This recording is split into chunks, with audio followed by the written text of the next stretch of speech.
여러분의 지갑은 지금 어디에 있으신가요?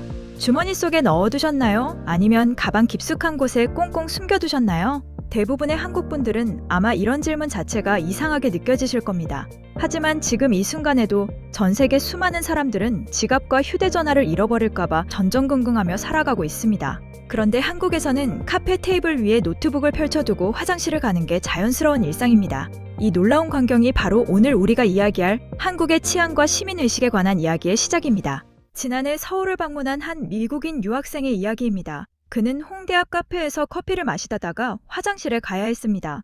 미국에서 늘 하던 대로 그는 노트북과 가방을 모두 챙겨서 일어났습니다. 그런데 주변 한국 사람들은 아무것도 챙기지 않고 자리를 비우는 겁니다. 심지어 고가의 노트북과 지갑을 그대로 테이블 위에 올려둔 채로 말입니다. 그는 처음에는 이게 함정인 줄 알았다고 합니다. 누군가 물건을 훔치라고 유도하는 건 아닐까 하는 의심까지 들었다고 하죠. 하지만 10분이 지나고 20분이 지나도 아무도 남의 물건에 손대지 않았습니다. 이 미국인 학생은 자신의 경험을 외국인 커뮤니티에 올렸습니다. 그러자 전 세계에서 한국을 경험한 외국인들의 댓글이 달리기 시작했습니다. 한 프랑스 여행자는 이렇게 썼습니다. 파리에서는 잠깐 고개를 돌린 사이에 가방이 사라지는데 서울에서는 가방을 의자에 걸어두고 식사를 하더라고요. 영국에서 온 교환학생은 더 놀라운 경험을 공유했습니다. 도서관에서 자리를 맡아달라는 표시로 지갑을 올려두고 간 학생을 봤다고 말입니다. 처음에는 지갑이 텅 비어있을 거라고 생각했는데 나중에 보니 현금이 그대로 들어있더랍니다. 이런 광경은 한국에 사는 우리에게는 너무나 당연 일상입니다. 하지만 세계 대부분의 나라에서는 상상도 할 수 없는 일입니다. 런던의 한 카페에서는 화장실 가는 3분 사이에 노트북이 사라집니다. 파리의 지하철에서는 잠깐 졸았다가 가방째 소매치기를 당하는 일이 흔합니다. 뉴욕의 식당에서는 의자 뒤에 걸어둔 코트 주머니가 털려있기도 합니다. 그렇다면 한국은 왜 이렇게 다를까요? 단순히 경찰이 많아서일까요? 아니면 법이 엄격해서일까요? 물론 그런 요소들도 있습니다. 하지만 더 근본적인 이유가 있습니다. 바로 한국 사람들의 시민의식입니다. 남의 물건에 손대지 않는 것이 법 때문이 아니라 당연한 도리라고 생각하는 문화 말입니다.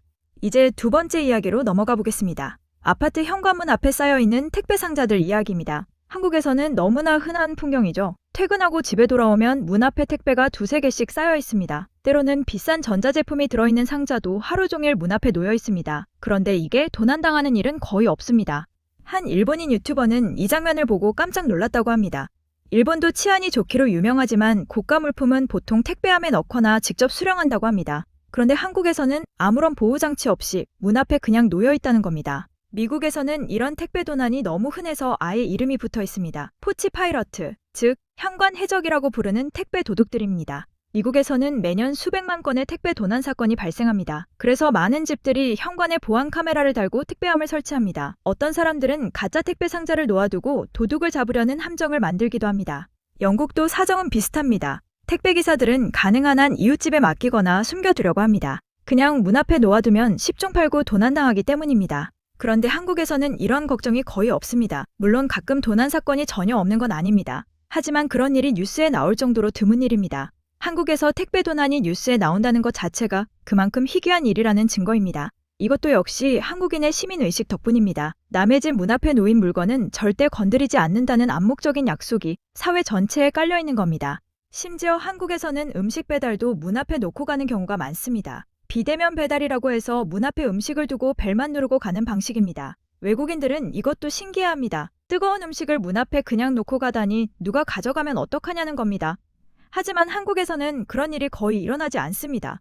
자기가 시키지 않은 음식을 가져가는 건 도둑질이라는 인식이 너무나 확고하기 때문입니다. 세 번째 이야기는 한국의 밤거리입니다. 밤 11시에 혼자 걷는 여성의 이야기입니다. 한국에서는 밤늦게 퇴근하거나 약속을 마치고 혼자 집에 가는 여성들이 많습니다. 물론 조심해야 한다는 인식은 있지만 극도의 공포를 느끼지는 않습니다. 하지만 유럽이나 미국의 많은 도시에서는 상황이 완전히 다릅니다. 런던의 한 직장인 여성은 밤 9시만 넘어도 택시를 타야 한다고 말합니다. 파리에서는 특정 지역은 낮에도 혼자 가지 말라고 경고합니다. 뉴욕의 지하철은 밤이 되면 위험 지역으로 변합니다. 한 독일 여성은 서울을 방문했다가 충격을 받았다고 합니다. 새벽 1시에 명동거리를 혼자 걸어도 안전하다는 게 믿기지 않았다고 합니다. 물론 한국도 완벽하게 안전한 건 아닙니다. 범죄는 어느 나라에나 존재합니다. 하지만 통계로 보면 한국의 치안 수준은 세계 최상위권입니다. 유엔이 발표하는 범죄율 통계를 보면 한국은 항상 상위권에 들어갑니다. 특히 강력범죄와 절도범죄 발생률이 매우 낮습니다. 이것을 가능하게 만드는 것 중 하나가 바로 CCTV 시스템입니다. 한국의 CCTV 보급률은 세계에서 손꼽힙니다. 골목골목마다 CCTV가 설치되어 있습니다. 어떤 사람들은 이것을 감시사회라고 비판하기도 합니다. 프라이버시 침해 논란도 있습니다. 하지만 대부분의 한국 사람들은 이 CCTV 덕분에 안심하고 살 수 있다고 느낍니다. 실제로 범죄가 발생했을 때 CCTV 영상은 결정적인 증거가 됩니다. 범인을 빠르게 검거하는 데 큰 도움이 됩니다. 그리고 무엇보다 범죄 예방 효과가 큽니다. CCTV가 있다는 것 자체가 범죄를 막는 심리적 장벽이 되는 겁니다. 하지만 CCTV만으로는 설명이 안 됩니다. CCTV가 많은 나라는 다른 곳에도 있습니다. 그런데도 한국만큼 안전하지는 않습니다. 그렇다면 차이는 무엇일까요? 바로 시민의식입니다. 한국 사람들은 어려서부터 남에게 피해주지 말라는 교육을 받습니다. 내 물건을 지키는 것만큼 남의 물건을 존중하는 것도 중요하다고 배웁니다. 이런 문화가 사회 전체에 스며들어 있습니다. 한국에서는 지갑을 주웠을 때 경찰서에 가져다 주는 게 당연합니다. 길에 떨어진 물건을 보면 주인이 찾아갈 수 있도록 눈에 띄는 곳에 올려둡니다.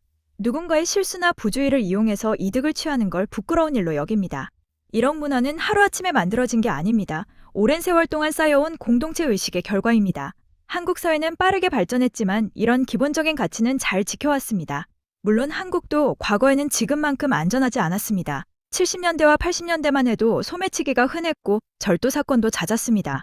하지만 경제가 발전하고 교육 수준이 높아지면서 변화가 일어났습니다. 법과 제도가 정비되고 경찰력이 강화되었습니다. 그리고 무엇보다 시민들의 의식 수준이 높아졌습니다. 이제 한국은 세계에서 가장 안전한 나라 중 하나가 되었습니다. 외국인들이 한국을 방문하면 가장 먼저 놀라는 게 바로 이 안전함입니다. 밤늦게까지 걸어 다닐 수 있다는 것, 물건을 놓고 자리를 비워도 된다는 것, 택배가 문 앞에 있어도 안심할 수 있다는 것, 이런 것들이 한국에서는 당연하지만 세계적으로는 매우 특별한 일입니다. 물론 우리가 자만해서는 안 됩니다. 여전히 범죄는 발생하고 개선해야 할 점들도 많습니다. 하지만 지금까지 이룬 성과는 충분히 자랑스러워할 만합니다. 이것은 정부나 경찰만의 공로가 아닙니다. 바로 여러분 한 사람 한 사람의 시민의식이 만들어낸 결과입니다. 남의 물건을 건드리지 않는 것, 떨어진 물건을 주워서 돌려주는 것, 서로를 존중하고 배려하는 것, 이런 작은 실천들이 모여서 오늘날 한국의 안전한 사회를 만들었습니다. 앞으로도 이 자랑스러운 문화가 계속 이어지기를 바랍니다. 그리고 전 세계 사람들이 한국을 방문해서 이 안전함을 직접 경험하기를 바랍니다. 한국의 안전한 거리가 세계의 모범이 되기를 소망합니다. 여러분 한 분 한 분이 바로 이 안전한 대한민국을 만드는 주인공입니다. 오늘도 서로를 배려하고 존중하는 하루 보내시기 바랍니다. 끝까지 시청해주셔서 감사합니다. 도움이 되셨다면 좋아요와 구독도 부탁드립니다.